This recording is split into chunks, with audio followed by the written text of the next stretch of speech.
आगरा की, वहां पर जमीन के विवाद में दो पक्षों में मारपीट हो गई। इसका वीडियो वायरल हो रहा है। दोनों पक्षों की ओर से लाठी डंडे भी चले हैं और इस दौरान कई महिलाओं के हाथ में भी लाठी डंडे दिखाई दिए। वायरल वीडियो में एक युवक अवैध तमंचे से फायरिंग करते भी देखा गया। इस दौरान 6 लोग गंभीर रूप से घायल हो गए हैं। पुलिस ने इस मामले में 8 लोगों को हिरासत में लिया है और पूरा ये मामला झीलपुरा इलाके का बताया जा रहा है। ये आप वीडियो देख लीजिए।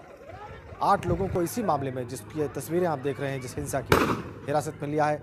6 लोग गंभीर रूप से घायल हैं। आगरा का मामला, जमीन के विवाद में दो पक्षों में जमकर मारपीट। आप देखिए, काफी लोग दिखाई दे रहे हैं दोनों पक्षों के, जो संघर्षरत हो गए जमीन के विवाद में। 8 लोग हिरासत में लिए गए हैं पुलिस के द्वारा इस सारे मामले में।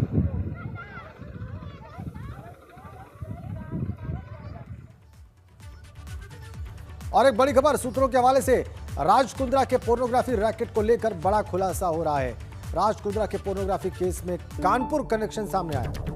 राज कुंद्रा के राजदार अरविंद श्रीवास्तव की खास है कानपुर की 2 महिलाएं। कानपुर की हर्षिता और नर्मदा के खाते से लेन देन का खुलासा हुआ है। दोनों के खाते से हुए लेन देन के बाद क्राइम ब्रांच ने दोनों ही खाते सीज कर दिए। दोनों के खाते से लेन देन हुआ है और उसके बाद क्राइम ब्रांच ने दोनों खाते सीज कर दिए हैं। अरविंद श्रीवास्तव, राजदार राज कुंद्रा का, इसके खाते से इन दोनों महिलाओं के खातों में लेन देन हुआ और उसके बाद क्राइम ब्रांच ने दोनों खाते सीज कर दिए। बड़ी खबर, कानपुर कनेक्शन राज कुंद्रा का। 2 महिलाएं संपर्क में थी राज कुंद्रा के। दोनों के ही खातों को सीज किया है क्राइम ब्रांच ने राज कुंद्रा के करीबी से लेन देन के बाद। और इसकी बात सामने आने के बाद राज कुंद्रा के पोर्नोग्राफी रैकेट को लेकर यह बड़ा खुलासा सामने आ रहा है।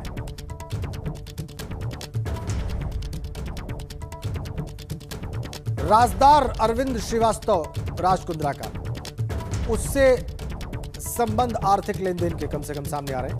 इन 2 महिलाओं के, हर्षिता और नर्मदा, कानपुर की हैं। दोनों के ही खातों को सीज कर दिया गया है क्राइम ब्रांच के द्वारा। तो कानपुर कनेक्शन पोर्नोग्राफी मामले का, राज कुंद्रा से जुड़े इस मामले पर और बातचीत करने के लिए रतीश त्रिवेदी, हमारे संवाददाता कानपुर से हमारे साथ जुड़ गए। और रतीश, इस मामले ने सनसनी बटोरी हुई है पूरे देश में और अब कानपुर कनेक्शन सामने आ रहा है। इन 2 महिलाओं के बारे में आपको क्या जानकारी मिल पाई है? कितने पैसों का लेन देन हुआ है इनके खातों से? इस बारे में क्या कोई मालूमात हासिल हुई आपको? देखिए, राज कुंद्रा ने अपने कारोबार को फैलाने के लिए 3 व्हाट्सएप ग्रुप बना रखे थे। उनमें से एक ग्रुप का ये मेंबर है AK श्रीवास्तव, जिसके खाते को भी सीज किया गया है। इसके खाते में 1.81 करोड़ रुपए धनराशि भी मिली है। इसके अलावा इसके डायरेक्ट कनेक्शन में हर्षिता और नर्मदा श्रीवास्तव हैं, जो कानपुर की रहने वाली हैं और इनके पंजाब नेशनल बैंक और स्टेट बैंक ऑफ इंडिया में कानपुर के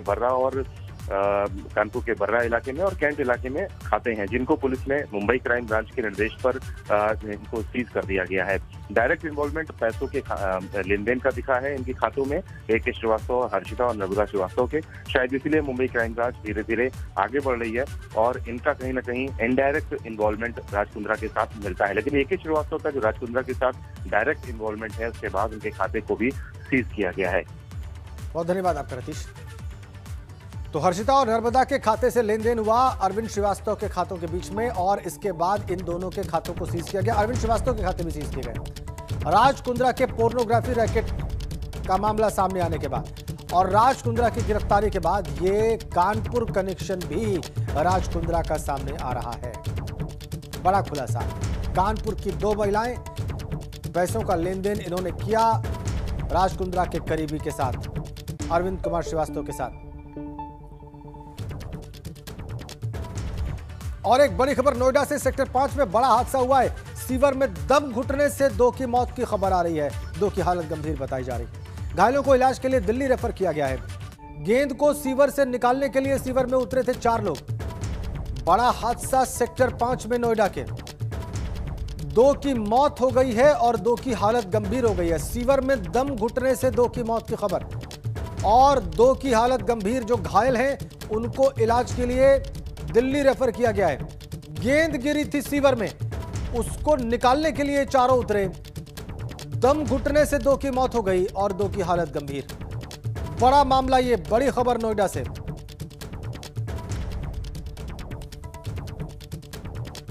हमारे संवाददाता अंकित इस वक्त हमारे साथ नोएडा से फोन लाइन पर जुड़ गए। अंकित, पूरी खबर बताएं विस्तार से। बता दूं, आज सुबह करीब 6 बजे के आसपास जो कुछ बच्चे नोएडा के सेक्टर 5 स्थित जल निगम के पास जो पार्क है वहां पर क्रिकेट खेल रहे थे, उसी दौरान वहां पर एक सीवर लाइन जो पार्क के अंदर खुला हुआ। रोकेंगे आपको। इस वक्त नोएडा के एडिशनल डीसीपी रणविजय सिंह हमारे साथ फोन लाइन पर जुड़ गए। रणविजय जी, बहुत दर्दनाक और अफसोसनाक की खबर सुनने को मिल रही है, कैसे हुआ सर? हमारे दर्शकों को कुछ बताएंगे आप?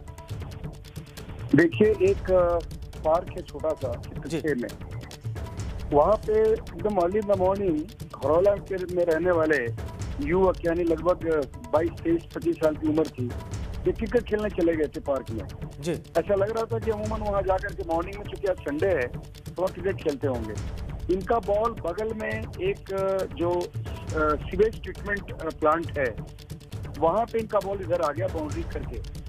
ये लोग वहाँ पर आए और बॉल को निकालने के चक्कर में वहाँ पहुंचे।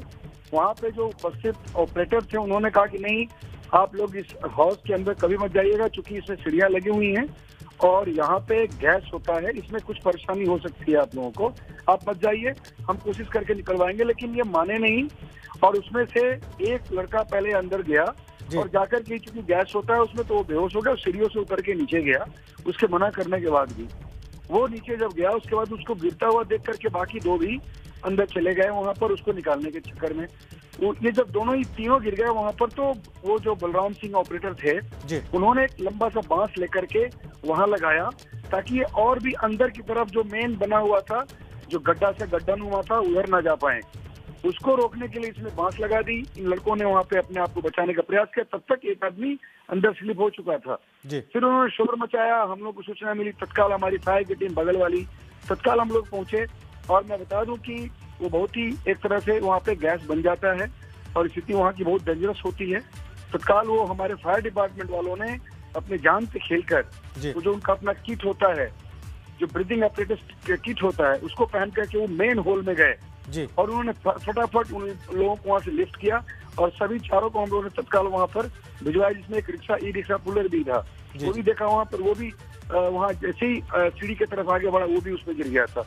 तो ये बेसिकली मैं कह सकता हूँ कि एक बहुत दुर्भाग्यपूर्ण घटना थी और इन बच्चों को वहाँ कभी मना करने के बाद नहीं जाना चाहिए था। इन्होंने छोटे से बॉल के चक्कर में ये सब लोग गए और ये हादसा हुआ। जब इन लोगों को चारों को हॉस्पिटल पहुंचाया गया तो उसमें दो को बताया गया कि दोनों डेड हैं और 2 लोग सीरियस थे, तो उनको तत्काल सफदरजंग रेफर कर दिया गया है। जी, बहुत बहुत धन्यवाद आपका हमसे बातचीत करने के लिए।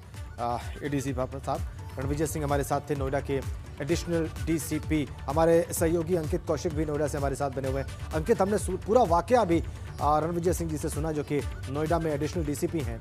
अंकित, ये बहुत अफसोसनाक है। पारिवारिक बैकग्राउंड आपको पता चल पा रहा है इन चारों लोगों का? जी देखिए, सभी लोग जो है नोएडा के सेक्टर 5 स्थित वहीं जो कॉलोनियां वहीं पर रहते थे, जिसमें से कुछ लोग जो है ई रिक्शा चालक भी थे जो ई रिक्शा चलाते थे। लेकिन देखिए, आपको बता दें कि कहीं ना कहीं इसमें नोएडा प्राधिकरण की भी बड़ी लापरवाही है, क्योंकि जिस तरीके से मैन होल खुला हुआ था, उसी के चलते अगर मैन होल खुला तो क्यों ना वहाँ पे चौपर इंतजाम कराया गया, क्योंकि कहीं ना कहीं जो पास की बातें सामने आ रही है वो देर रात ही लगाया गया था, लेकिन उससे पहले कुछ वहाँ पे व्यवस्था ही नहीं थी। तो अगर समय के चलते, ऐसा लगता है कि समय के चलते इसको ठीक करने के बाद जब भी मेन होल को बंद किया जाए तो शायद इतना बड़ा हादसा नहीं होता। जी बिल्कुल, आपने ठीक कहा अंकित। अगर मेन होल को बंद किया गया होता तो शायद इतना बड़ा हादसा न होता, ये दुर्भाग्यपूर्ण घटना न होती। आपकी बात हो पाई है नोएडा अथॉरिटी के किसी अधिकारी से? क्या हुआ ये? लगातार बात करने की कोशिश कर रहे हैं, इसमें कोई भी अधिकारी उच्च लेवल का बोलने को तैयार नहीं। वहीं जो उस क्षेत्र अधिकारी है वो भी कहीं ना कहीं बचते नजर आ रहे हैं, क्योंकि अभी जिस तरीके से अस्पताल में आप तस्वीरों में देख सकते हैं मातम का माहौल है, जो परिजन है वो रो रहे हैं, बिरक रहे हैं। तो उसको देखते हुए जो प्राधिकरण भी बैकफुट पे, कोई भी अभी बताने के लिए तैयार नहीं है। लेकिन कहीं ना कहीं इसमें लापरवाही तो सामने के प्राधिकरण की मानी जाएगी, क्योंकि अगर समय पे जो लोकल अधिकारी है वो ध्यान रखते तो शायद इतना बड़ा हादसा नहीं होता। लेकिन आप तस्वीरों में देख सकते हैं किस तरीके से परिजन बताया जा रहा है। जो उम्र है बच्चों की वो भी 22 से 23 साल है, जिसमें से एक परिजन के तो एक ही लड़का था जो परिजन को कहना है। तो उसके चलते कहीं ना कहीं दुख का माहौल है। अभी भी जो 2 लोग दिल्ली रेफर करे गए हैं उनकी भी हालत काफी नाजुक बताई जा रही है, जबकि 2 लोगों की मौत हो गई है। तस्वीर बयां करती है किस तरीके से जो बॉडी है अस्पताल में रखी हुई है, उनके माँ बाप जो है रो रहे हैं, बिलख रहे हैं। आप तस्वीर बिल्कुल बिल्कुल बिल्कुल अंकित, बहुत ही दुर्भाग्यपूर्ण, बहुत दुखद, बहुत दर्दनाक ये सब कुछ। बहुत धन्यवाद आपका इन जानकारियों के लिए अंकित। और एक बड़ी खबर आपको दे दें, कानपुर से हमारे पास है। कानपुर महानगर में 6 जगहों पर जांच एजेंसीज अलर्ट पर हैं। सूत्रों के हवाले से ये अपडेट हमारे पास है। 6 जगहों पर शुक्रवार रात एटीएस की टीम ने दबिश दी। 6 जगहों की लगातार निगरानी कर रही हैं जांच एजेंसियां। जाजमऊ के एक संदिग्ध के घर पर लगातार नजर रखी जा रही है। आतंकियों और उनके मददगारों का यहां से कनेक्शन मिला है। पर्याप्त साक्ष्य मिलने के बाद जांच एजेंसियां सख्त कार्रवाई करेंगी। लखनऊ में पकड़े गए अलकायदा के समर्थित संगठन के आतंकियों का कानपुर कनेक्शन सामने आया था। आतंकियों ने कानपुर के चमनगंज से असलहा भी खरीदा था। आफाक नाम के संदिग्ध की तलाश में एटीएस ने छापेमारी की थी। तो 6 जगहों पर जांच एजेंसीज अलर्ट। कानपुर महानगर में शुक्रवार की रात इन 6 जगहों पर एटीएस की टीम ने दबिश की थी। अब 6 जगहों की लगातार निगरानी कर रही हैं जांच एजेंसियां। जाजमऊ के एक संदिग्ध पर लगातार निगरानी रखी जा रही है। आतंकियों और उनके मददगारों का कनेक्शन कानपुर महानगर में सामने आ रहा है। 6 जगहों पर जांच एजेंसीज अलर्ट हैं। एटीएस ने इन्हीं जगहों पर शुक्रवार रात दबिश दी थी। रतीश द्विवेदी एक बार फिर से हमारे साथ जुड़ गए। रतीश, कानपुर की 6 जगहों पर जांच एजेंसीज अलर्ट हैं, कुछ खास कारण इसका?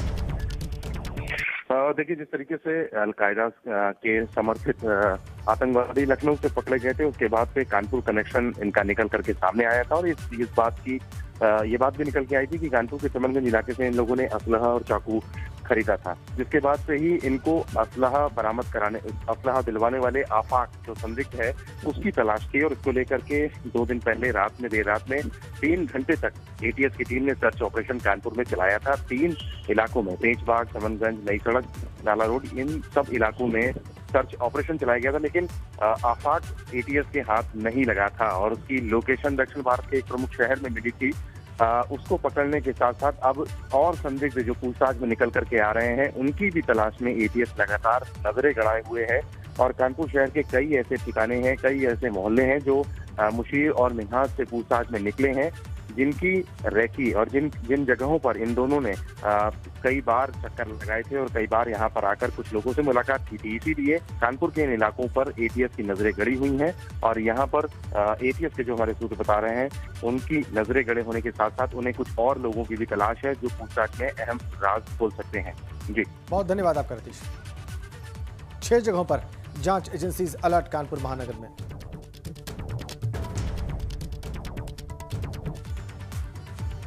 आगे बढ़ते हैं। आगरा लखनऊ एक्सप्रेसवे में जमीन खरीद में घोटाले का मामला सामने आ रहा है। ईओडब्ल्यू इकोनॉमिक ऑफेंस विंग ने जमीन खरीद घोटाले में जांच शुरू कर दी। गृह विभाग ने 6 जिलाधिकारियों को कागजात उपलब्ध कराने को कहा है। आगरा, मैनपुरी, इटावा, फिरोजाबाद, कानपुर, कन्नौज, हरदोई, उन्नाव और लखनऊ के जिलाधिकारियों को जमीन से संबंधित दस्तावेज ईओडब्ल्यू को उपलब्ध कराने को कहा गया है। तो जमीन घोटाले को लेकर जांच शुरू ईओडब्ल्यू के द्वारा। इकोनॉमिक ऑफेंस विंग आर्थिक अपराध शाखा ने जांच शुरू की है। 6 जिलाधिकारियों से कागजात मांगे हैं, संबंधित कागजात मांगे हैं 6 जिलाधिकारियों से। 9 जिलाधिकारियों को कागजात उपलब्ध कराने को गृह विभाग ने कहा है। तो ये बड़ी जांच, इसका दायरा भी बड़ा। आगरा लखनऊ एक्सप्रेसवे जमीन खरीद में घोटाले के मामले से जुड़ी है जांच, इकोनॉमिक ऑफेंस विंग के द्वारा शुरू। कम से कम 6 जिलाधिकारियों से ईओडब्ल्यू ने कागजात मांगे और गृह विभाग ने 9 जिलाधिकारियों को कागजात उपलब्ध कराने को कहा है। आगरा लखनऊ एक्सप्रेसवे जमीन खरीद में घोटाले का यह सारा मामला है।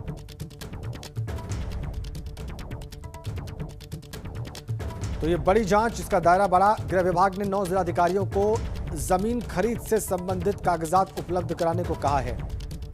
इकोनॉमिक ऑफेंस विंग आर्थिक अपराध शाखा इन कागजातों की जांच करके पता लगाएगा कि ये घोटाला हुआ तो किस तरीके से हुआ, कौन लोग इसमें इन्वॉल्व हैं, किसको लाभ हुआ है, किसको नुकसान हुआ है। बड़ी अपडेट। अनुभव शुक्ला फोन लाइन पर। अनुभव, इस घोटाले के बारे में भी संकेत दें और बताएं कि वो 9 जिले कौन से हैं जहां पर ये घोटाले हुए और जिनके जिलाधिकारियों से कागजात मांगे गए हैं। देखिए बिल्कुल, जब आगरा लखनऊ एक्सप्रेसवे की शुरुआत हुई थी तब बहुत सारा जो लैंड था वो किसानों से कुछ लोगों ने खरीदा। उसमें अधिकारी थे, उनके रिश्तेदार थे, कुछ विधायक थे, मंत्रियों के रिश्तेदार थे और उसको औने पौने दाम पर खरीद लिया था क्योंकि उनको इस बात की जानकारी थी कि यहाँ पर एक्सेस से गुजरेगा और उसके बाद जमीन की जो कीमत है वो करोड़ों की हो जाएगी। फिर इसकी जब शिकायत हुई तब ये कहा गया कि ठीक है, इस पूरे मामले की जांच कराई जाएगी और सत्ता में जब बीजेपी आई तो उसने ईओडब्ल्यू को पूरे मामले की जांच की। और अब जब ईओडब्ल्यू ने अपनी कार्रवाई शुरू की है तो गृह विभाग ने साफ तौर पर कहा कि हमें इस पूरे मामले की जांच करनी है, अधिकारियों से हमें जानकारी लेनी है। तो गृह विभाग ने अपनी तरफ से, चाहे उन्नाव हो, हरदोई हो, आगरा है, कानपुर है, लखनऊ है, वो सभी जिले जो जहाँ से होकर ये एक्सप्रेसवे गुजरा है उन सभी जिलाधिकारियों से गृह विभाग ने एक आदेश जारी किया और कहा है कि आप अपने सारे डॉक्यूमेंट मुहैया कराइए क्योंकि जो जमीन खरीद घोटाला हुआ था उसकी जांच ईओडब्ल्यू को करनी है और सारे डॉक्यूमेंट इन जिलों के जिलाधिकारियों से मांगे हैं। जी, बहुत बहुत धन्यवाद आपका अनुभव। एक बड़ी खबर लखनऊ से मिल रही है। 17 नगर निगमों सहित कई बड़े शहरों में 15 अगस्त से फ्री वाईफाई की सुविधा मिलेगी। जी हां, नगर विकास विभाग ने सभी मंडलायुक्त, डीएम और नगर आयुक्त को इस बाबत निर्देश भेज दिए हैं। प्रमुख सार्वजनिक स्थलों की पहचान करके रिपोर्ट भेजने का निर्देश है। बस स्टेशन, रेलवे स्टेशन और सरकारी दफ्तरों में फ्री वाईफाई की तैयारी है। 15 अगस्त से इन जगहों पर फ्री वाईफाई उपलब्ध कराने के निर्देश हैं। कमिश्नर, डीएम सभी को इस बाबत निर्देश दे दिया गया है। बस स्टेशन, रेलवे स्टेशन में फ्री वाईफाई लगाने की तैयारी।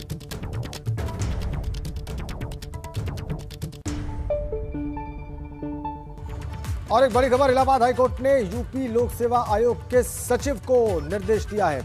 कनिष्ठ अभियंता भर्ती 2013 को लेकर दाखिल याचिका पर निर्देश दिया गया है। हाईकोर्ट ने 1 हफ्ते में आवेदन पर फैसला लेने का निर्देश दिया है।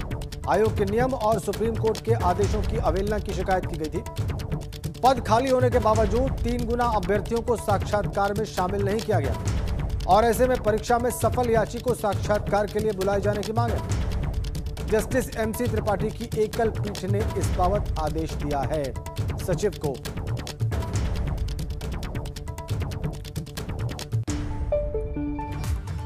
अगली खबर प्रयागराज से है। यहां पर शनिवार को भारत की बैडमिंटन स्टार साइना नेहवाल पहुंची। साइना ने संगम और आसपास के कई मंदिरों में दर्शन पूजन किए। इस दौरान उनके पति पारुपल्ली कश्यप भी साथ पहुंचे और इसके बाद दोनों गंगा आरती में भी शामिल हुए। प्रयागराज के बाद आज साइना नेहवाल वाराणसी पहुंचे।